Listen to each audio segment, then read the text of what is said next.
Brand అనమాట. So whey protein isolate. ఇక్కడ మీకు ఏది వే ప్రోటీన్ ఏది ఐసోలేట్ అని చెప్పని మీరు చాలా మంది కన్ఫ్యూజన్ లో ఉంటారనమాట. మనం ఏంటంటే మెయిన్ గా చూసుకోవాల్సింది ఒక ప్రోడక్ట్ తీసుకున్నామంటే కనుక మొత్తం 3 ఉంటాయి అనమాట. ఒకటి ఏంటి అంటే బ్రాండ్ నేము, ఇంకొకటి ప్రోడక్ట్ నేము, ఇంకొకటి వచ్చేసి దానికి సంబంధించిన న్యూట్రియంట్స్. సింపుల్ ఎగ్జాంపుల్, ఒక మనం రాయల్ ఎన్ఫీల్డ్ షోరూమ్కి వెళ్ళాం అనుకోండి, దాంట్లో రాయల్ ఎన్ఫీల్డ్ షోరూమ్లో క్లాసిక్ బండి ఉంటుంది, తర్వాత బుల్లెట్ బండి ఉంటుంది. ఇలా డిఫరెన్సెస్ ఎలా ఉంటాయో రాయల్ ఎన్ఫీల్డ్ అనేది బ్రాండ్ నేము, దాంట్లో క్లాసిక్ అనేది ప్రోడక్ట్ నేము. ఇప్పుడు ఇది కెవిన్ లేవర్ అండ్ సిగ్నేచర్ సర్వీస్ అనేది బ్రాండ్ నేము, ఇది బ్రాండ్ ఇక్కడ ఉంటుంది.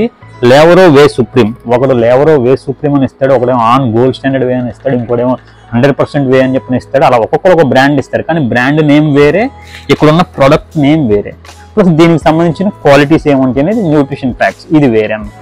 ఈ 3 మీరు ఎన్ని ప్రోడక్ట్ ఏది తీసుకున్నా సరే ఈ 3 చూసుకోవాల్సినవి. సో వే ప్రోటీన్ వచ్చి ఇక్కడ మనం